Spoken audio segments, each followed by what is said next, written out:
qarsoo guute ana leeqa dullachaa godina wallagabaa Cuma gara dhugaatii kotti gaafan deebi'ummoo mucaa kana garaatti baadhee ji'a sagalitti seenee jechuudha na dhukkube baay'ee mana dhukkube gaafa na dhukkubu hin ciisu hin taa'u hin naabaddu dudda koona kutaan na koo keessa na fiigee baay'ee tokko na nyaata ture achumaan ani mana kiimii dhaqe mana kiimii xeenaa mataa biyyaa dhaqee jennaanii noomaa tokko wanna sii goonuu qabnu ji'a sagalitti gaafa galanii boqonnaan hin jiru deebii galinaan jette.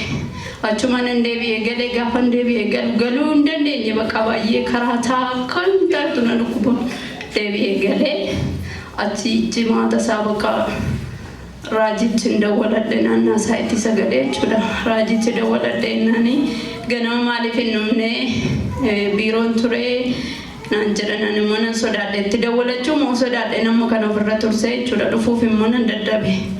Kazama koyyeffachee deemuuf jechaan jira kadhannaa gad dhufuu dandeessaayi iddoo makiinaa eeggatanitti naan jedhan achumaan isheen nan dhufadheen jabaadhee mangadi bu'ee bakka nan deeme jechuudha taaskii keessa galee wajjiniin nan deeme akka ammaa dhiphattu miti yeroo deebitu kolfaa gammadaa faarfachaa deebitaa jabaadhu naan jedhan achumaan ani sameen jedhee fudhee baay'ee tokko mana dhukkuba giddi man taa'e makiinaa sana keessa achi amma sagantaan geggeeffame xumuramutti baay'ee bakka sagantaa banniisaa amma isheen daftee xumurtutti baay'ee manni badhan ture gidduutti bakka isheen daftee naa xumurtee raajiin kadhannaa jammaranii naa kadhatanii amma warra sii beektuu laata warri oromiyaa hin beeku xonqaa hin dandeessu anis nan xonqolagaa jedhanii naa kadhatanii waaqayyoof galanna ta'uu naa kadhatanii nan fayyee akkuma isaan jiranii waaqayyoof galanna ta'uu faarfachaan galee jechuudha makiinaa keessa wanti tokko dhukkubni tokko irratti hin dhaga'amne faarfachaan galee waaqayyoof galanni haa ta'u ati hin beektu garuu dubartii tokko sitti sinsixxuu sirraa sinsixxuu homaa miti fayyitee tanaan jedhan garuu sii gala wantichi hin argita milikkita naan jedhan waaqayyoof galanna ta'u hangaafa sana rafee cinaachallee hin galagashatte nan bule kan waaqayyoo beeku dhugaadha ganama barii kaatee dhuftee yoo ana sin dhukkube mucaa koo sin dhukkube ati fayyitee naan jette fayyeera waaqayyoof galanna ta'u gara mana yaalaa dhaqaa gaarii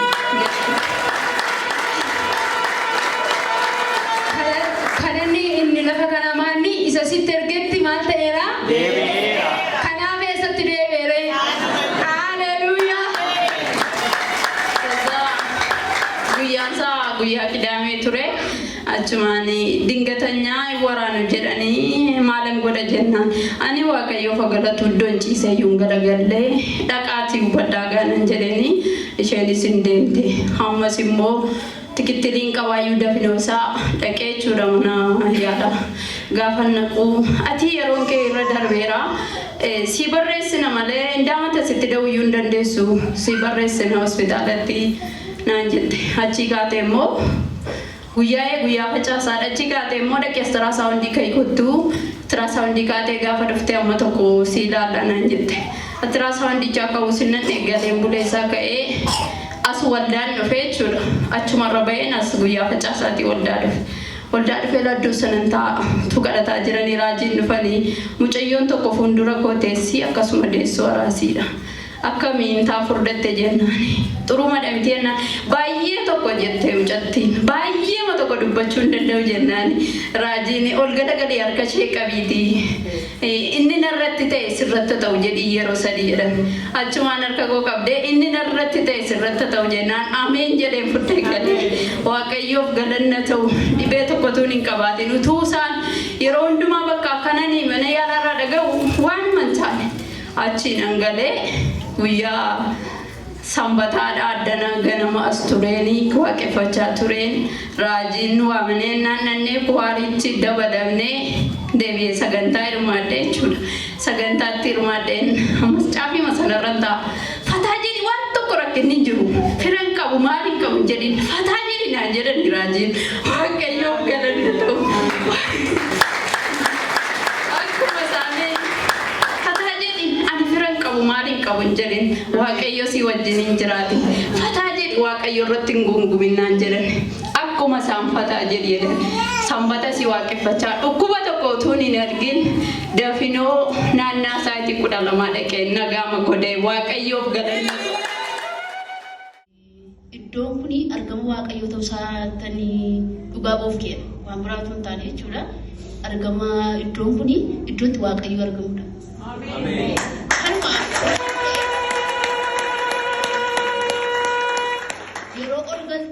Yeroo ol galtanis yeroo teessanis sodaachaa ta'a.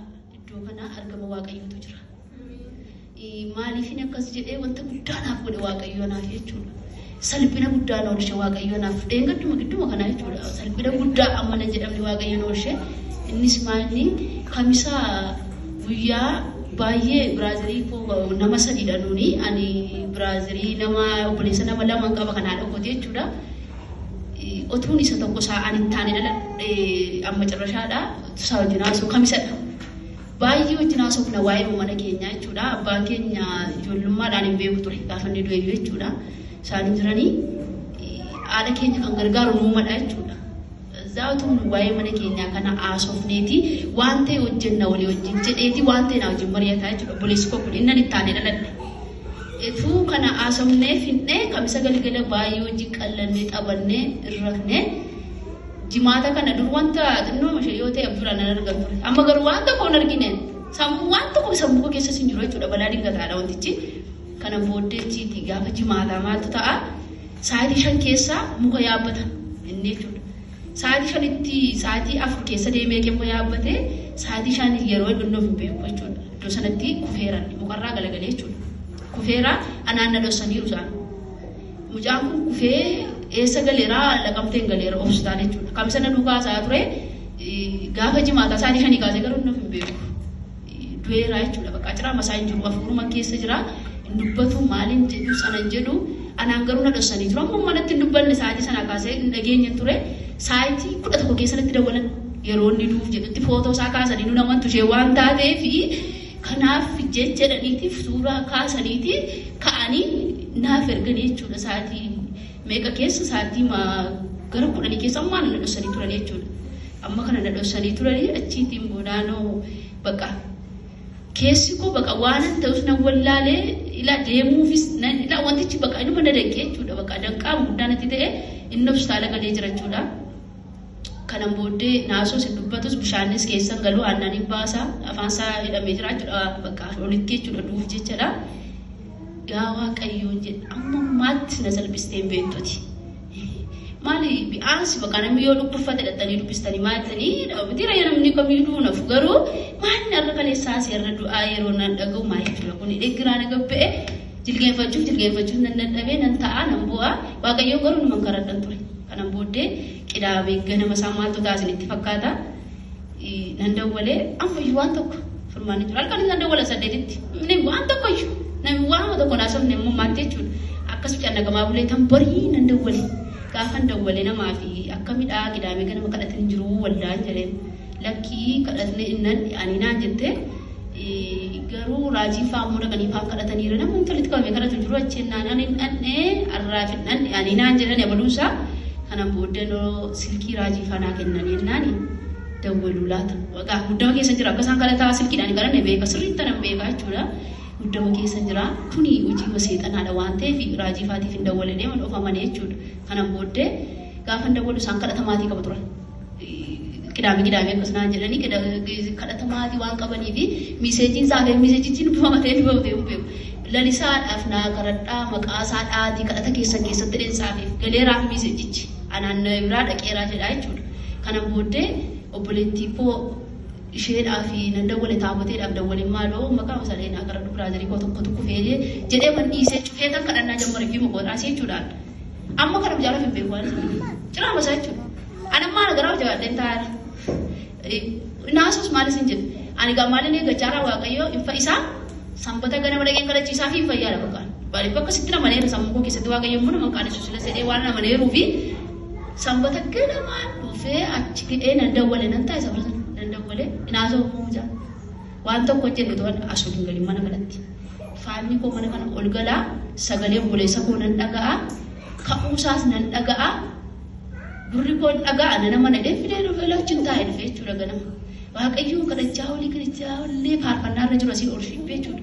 Nan beekati garaanna dinnaan jechuudha. Sagalee isaan manna gaalee bee. Waaqayyoo anfaanni koo miilli koo mana kana ol galee jennaan sagalee isaa hin dhaga'ama hin kaaka jedhu amaneera sinuma isaa jechuudha. Ila dhugaan isinii jedhamte qalii waldaan hin jirre isa ta'u maalis haa ta'u baarriin kun banaa taanaa yoo rakkina qabaatan ol galaa kadhadhaa ba'a inuma isinii taa'ee nama akka akkasitti nama ni'a. Ila baarriitti banaa ta'e sagantaan hin jiru taanaan ittuma goraa ol galaa kadhadhaa ba'a. Rakkina keessanis itti maddaa waaqayyo in hojjeta lafa kanarratti waan ta'eef jechuudha. Innaa achiiti gadi hin bide gaafan gadi beedu nan dawwaleetanii akka midhaan ol hojjinaa seenaa jiran.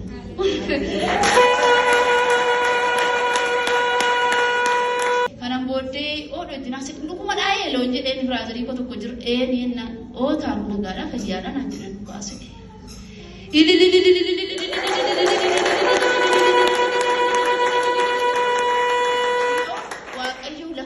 Jiraachuusaa dhugaan isiniin jedhaan ija jabaadhee dhugaa baachuu sababni isaa fudhatte waan hin argeef jecha lafa kanarraa ani laa qidaamee yoo sammal baarriin kun banaa ta'e dhufeen karaa dhaganii bahinaan hin jedhina yoo namni jiru ta'e jechuudha dhugaan isiniin jedhaan akka kootti rakkadheen naa muddameen nan dhufaa nan jilgeenfadhaa inuma naa ta'a jechuudha waan biraa miti bakka kanan barbaadaa waaqadha waan ta'eef iddoon kun immoo argama waaqayyoo yeroo waan barbaade iddoo kanatti waaqayyoo jechuuf hanguu qaba jechuudha. Maaliif irratti kadhatameera waan ta'eef ol galaa mazim jedhaa jilgeenfadhaa kadhadhaa baarrii banaa taanaan waaqayyo furmaata isiniif hin laata jechuu barbaadeetanidhaan. Kanaaf waaqayyo hin galateeffama.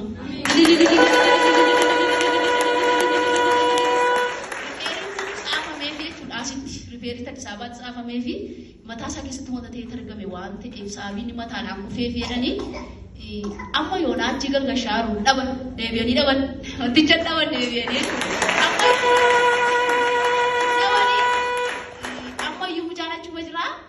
garuu murteetiin maal dha nama iyyuu saanoo zimjanii maturii naan jedhanii taa'an waan tokko natti maan jiranii naan jedhe garuu mucaan fayyaa asaaraan nagaadha nagaadha naan jechaa jira jechuudha. Kanaaf waaqayyoon galateeffama waaqayyoon naa galateeffama.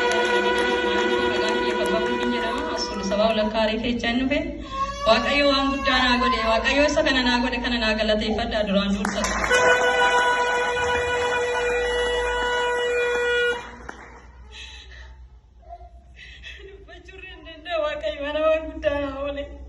Raja daun dengan dagang macam apa? Mijon tu India modern tu resati bola kaya ki wajni nufe. Kerana dia kerana kecat bayar rakat. Kisah kaya asal bola lot rakata. Kisah kaya mau sigaret gadi biar kan berarti kerat tu atau tasi gadi nawarana tu re. Berarti tu kajir tau ganya te so ganya nes kangara ke si buku sunanjera. Nandi di asbai nanjera, nandi di asbai nanjera, nandi di. Ani nandu fakar ke rata nanjera ni kerana antuni karai natri ni. Amma ogana ni bahu kau umbai ni tu kau tahu tu sunna aja ni nantai nak kadatani uguma mod uguma wakai yang mana arge wakai yang mod uguma mana kena kisah jira ani garu dubbai curaf bayi nanti ya dapat kadan dia dubbat luga wakai oti amma kaya nak kadatani narrabai nanggale amma gafangalu bunan dafi segal galatai bunan dafi se bunan satu gudaf nandat dari wakka Asi olla torrakata laphee kiyya kana na itechaa si olla asii gadi daleebet immoo asii gadi na waraana. Ati kanuma adda icharchii deemta miti fayyeen jennee naan jedha abbaan manaa kiyya jechuudha. Ani immoo har'a immoo icha deemte waa sitti kennanii laata naan jedhe. Ani jechumayyuu deemu mana waaqayyoon deeme waaqayyo waaqa hojjechuudhaaf ture. Didhaa keetii na baasuudhaaf ture waaqayyo har'a waa'ee kiyyatti hojjetee jiraan jedhe. Amma achumaan buna san hirkumantanitti dhugee naan ka'ee naannoo sa'aatii 5 hoggaan ga'u akka dubartiin ciniinsifattu argitan akkasitti namni da'ee argeen beeka. Nanchini sifadde lugaa siniin jedhan nanchini sifadde asii ollatti rakkata laphee kana fuudhee naafuu feezalaan nagahee asii gad deebi'eet asii gadi na waraana amma naannoo sa'aatii ja'a mana hoggaa ta'u mastaa xabaarran taa'e gisee mastaa xabaarra ta'u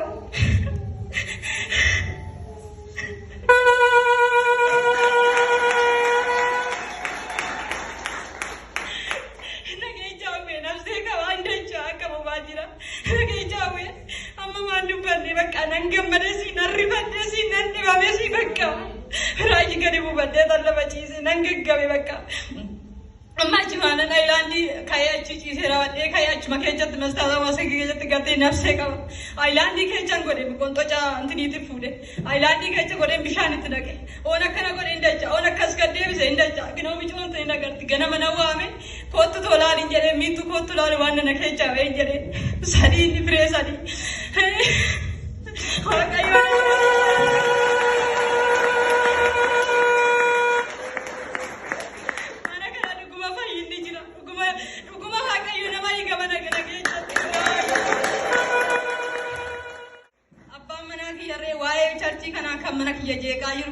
kiyyatti na jeeqaa ture. Amma gara charchii san irree hin deeme duran deemu anis wajjin charchii hin deemu beentee wajjin hin jiraatu naan jedha dhugaas siniin jedha kulaalitii irraa bahe bilisan bahe dangifiit irraa bilisan bahe waaqayyo waan guddaa naa godhe isa kana namaa godhu kana naa galateeffadha. Akkanas dhaabbadhee dhugaa ba'uuf amma ka'ee nan dhufa gisee hundayyuu maqaasitti seexanni narraayyee tana dhiitee tana fayyaa koo ta'ee too gala torbaan sanbata dabartee namni as jiraattan hoo jiraattan asitti eenyu jedhe kulaalitiin koo kun madaa ta'ee jira waan guddaan baatifnaa jedhan irree iddoo raajitti ilaalame jechuudha.